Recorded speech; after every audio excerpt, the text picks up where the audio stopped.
Саламатсыздарбы, биздин сүйүктүү Назик Айым подкастынын көрүүчүлөрү. Ар дайымкыдай актуалдуу темаларды алып келүүдөбүз. Мен Аида Абдирасулова жана жанымда конокто интим-гимнастика тренери жана психолог Айша Шербекова. Кош келиптирсиз. Кайрадан көргөнүмө кайрадан эле кубанычтамын. Assalamu alaikum. Алейкум салам. Биздин бүгүнкү темабыз юбилей темасына байланышталмакчу.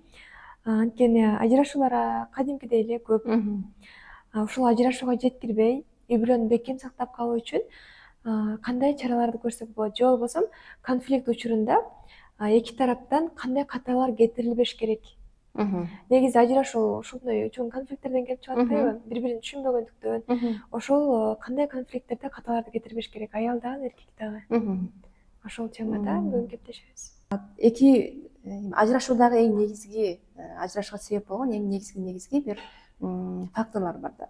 Мисалы, мурдакы учур менен азыркы учурдун айырмасы бар. Илгерки учурда ажырашуу таптакыр мындай башка ажырашуу башка бир багыттардан себептер менен болгондо, мисалы, уруп коюптур, же болбосо сабап коюптур, же болбосо мындай бир психологиялык жөнөкөй бир башка бир көйгөйлөр да. Мисалы, ичиптир деген сыяктуучу. Бирок азыркы учурда деле уруп сабагандар көбөйүп атпайбы? Уруп сабагандар бар.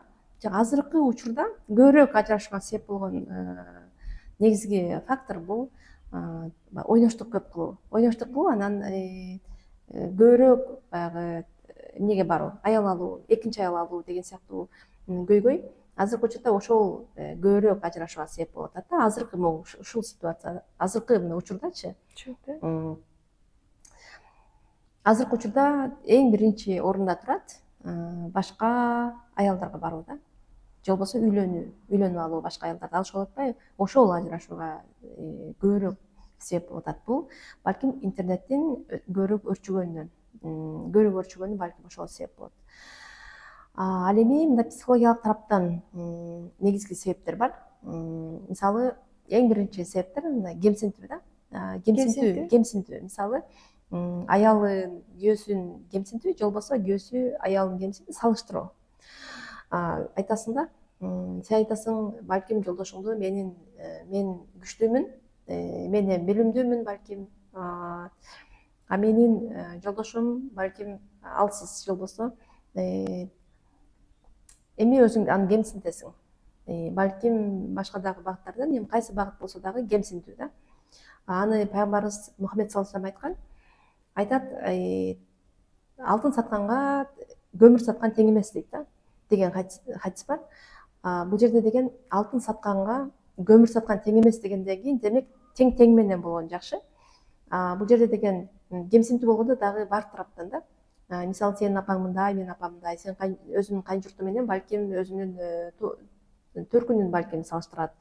Балким бири-бирине кыскасы атаандашуу деген нерсе. Сен туугандарың тигиндей, сен тууганың мындай, менин тууганым мындай деген сыяктуу. Силер кошумчаны чоң алып келишиптерсиң. Сен кичине алып келишиптир деген сыяктуу кемсинтүү. Бул дагы ажырашууга алып бара турган эң негизги фактор болуп эсептелет. Андан кийин дагы ажырашууга алып барган өзүнүн мындай күнөөсүн мойнуна албоо барбы, сезе албоо, өзүн периште сезүү. Мындай айтканда, сен бир нерсени айтасаң, мендеги айып бар, бирок мен аны өзүм көрө албайм да. Бул детский позициядагы адамдар, кичинекей бала абалындагы психологиялык абалы, кичинекей бала абалында калып калгандар, алар деген өзүнүн күнөөсүн, же болбосо өзүнүн минусун көрө албайт да. Ал жалаң мен туура кылып атам деп ойлойт да. Жана дагы ал ошол тараптан иштегенди билбейт да. Ар бир мындай бир нерсесинде, ушундай ар бир кылган бир аракетинде, амалында кандайдыр бир ушундай аракеттер болот да алардын. Бир нерсени айткан болсо, ал только меники туура деген нерсеси бар да. Мен эле айткандай болуш керек дейт дагы. Башка адамдардын оюн түшүнбөйт, кабыл албайт.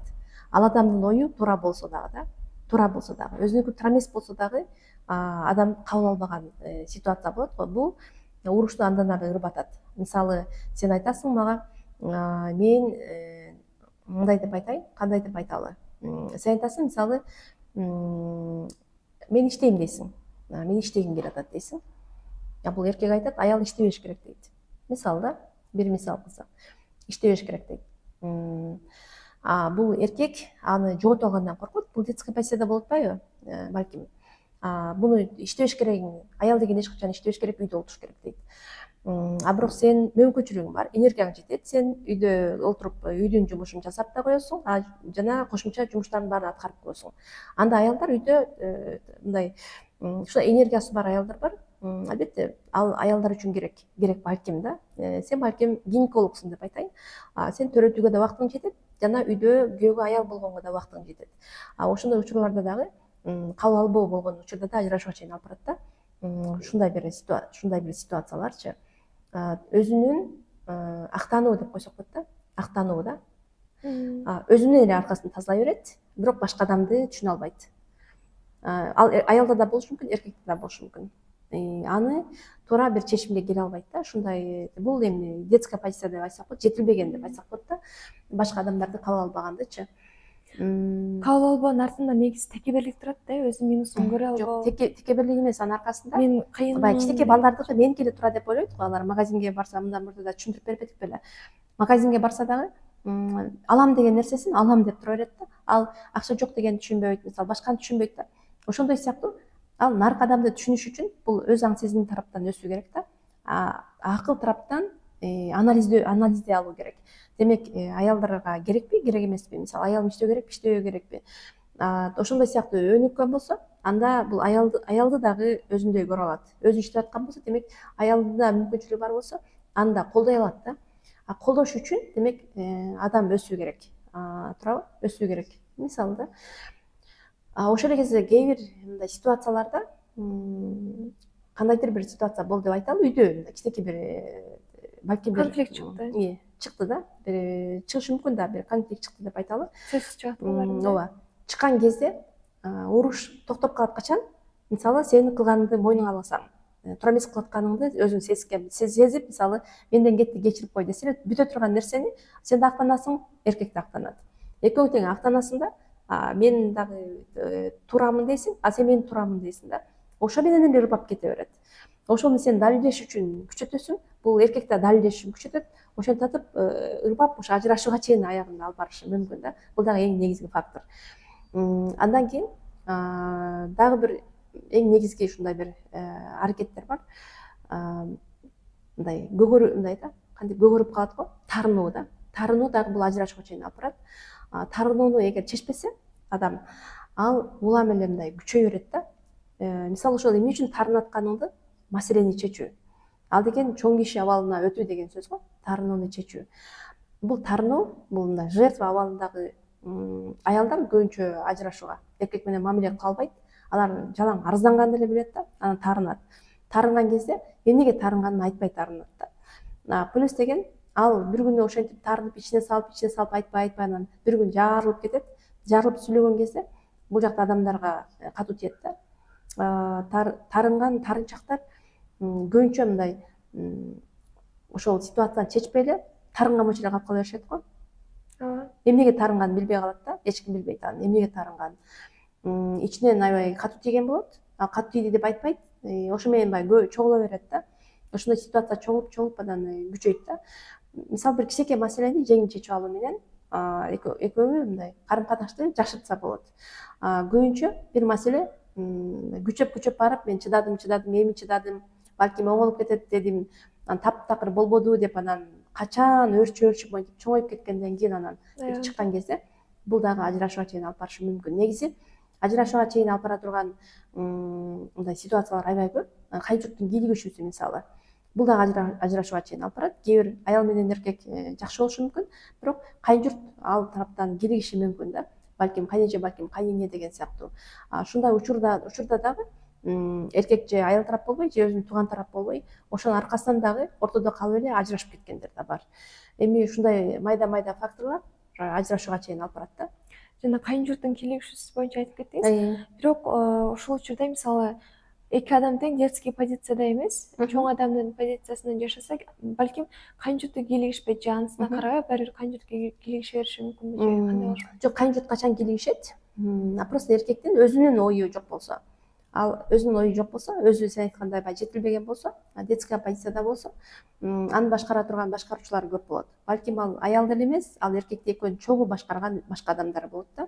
Эгерде сен детская позицияда болсоң, үйлөнүүгө даяр болбосоң, өзүңдүн оюң жок болсо, аялды коргой албасаң, анда сени сырттан балким сени башка мындай чоңураак кишилер сени башкарат да.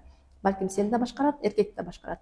Кандай эркектердин аялдарына эч ким тишпейт десек, жетилген эркектердин. Ал өзүнүн ою бар, бага алган, коргой алган, өзүнүн пикири, өзүнүн акылы кенен өскөн эркектер болсо, анын аялдарына эч ким сөз айта албайт жана тийише албайт. Себеби деген ал өзү баардык маселени өзү чечип кое алат. Себеби ал жерде биз бейтааныш адамга барабызбы, аял болуп бардык. Ал жерде биз ошо эркек үчүн барып аткандан кийин, ал ошо эркек биз тарап болбосо, анда башка адамдардын баары ал эркек тарап болот да. Ой, ошол тарап болот да, мындай айтканда. Биз тарапта ал эркек болбосо, анда ал дагы ажырашууга чейин алып барат да. Ажырашууга чейин алып барат. Себеби мусапыр десе болот да. Сен башка үйгө бардың, бир үйгө бардың. Ал үйгө барган кезде сен ошо эркек үчүн барып атасың да ал жерге. Ошо эркек эгерде сен тарап болбосо, өзүнүн туугандарынын ичинде, анда ал туугандар деген балким 100, балким 150, балким 200 дегендейчи. Ошончо эркектин ошончо үйгө барып атасың сен. Бирок андай учурда аялдар көбүнчө мындай сынып калат да, мындай айтканда. Ошол дагы ажырашууга чейин алып барган негизги фактор болуп эсептелет. Кайынжоктардын кийлигишүүсү. Балким ошол эле ситуация балким аял тарапта болушу мүмкүн.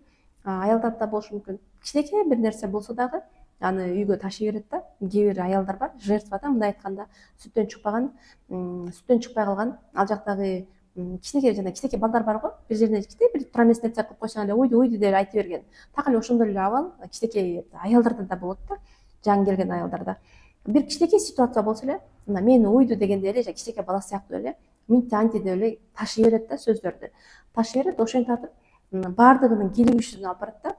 Кайынжурттун баардыгы күйөө балага кийлигишет, ал учурда дагы ажырашууга чейин алып барат. Бул эки жактан тең болуусу мүмкүн. Бирок көбүрөөк бизде эркек тараптан көбүрөөк кийлигишүү ошол тараптан болот да. Азыркы учурда мындай карасак, статистикага карай турган болсок, көбүрөөк ажырашууга ушундай себеп болуп калышат. Бирок бир тараптан ойлоп көрсөң, эркектер үчүн деле кыйын болуш керек. Орто жолдо калып кеткенде же ата энеси жакты карай албай, же аялына болуша албайчы. Азыркы учурда аябай көп да ушундай. Бизге кайрылган үй бүлөлөрдө дагы ушундай сыяктуулар аябай көп. Эки анжы болбош үчүн эркектерге кандай кеңеш берет элеңиз? Эки анжы болбош үчүн ал эркек мындай чоңоюу керек, психологиялык жактан, интеллектуалдык тараптан чоңоюп, ал ата энеге да мамиле кылганды билүү, ошол эле кезде аялына да мамиле кылганды билүү. Балким ата эне тарапка деген башкачараак сүйлөп, кайра аялына деген эми жаным сени баарын түшүнөсүң, мен сени жакшы көрөм деп ортодо мындай баардык нерсени жайгарып койсо болот. Эркек ал үчүн өскөн, акыл интеллектуалдык тараптан өсүү эң маанилүү да бул учурда. Түшүнүктүү. Демек аял киши деле эркек киши деле жетилип, ортодо эгер сүйлөшүү болсо, мамиле ачык болсо, конфликтке барбай, балким компромиссте жакшы бактылуу жашашат. Рахмат, маегибиз менимче кызыктуу болду деп ойлойм. Биздин көрөрмандарыбызга сизге да келип берүүңүзгө аябай чоң ыраазычылык билдиребиз. Сизге да чоң рахмат. Анда эмесе, көрүүчүлөрүбүз, биз сиздер менен коштошпойбуз. Кайрадан кийинки чыгарылыштарда жолугушканча саламатта туруңуздар.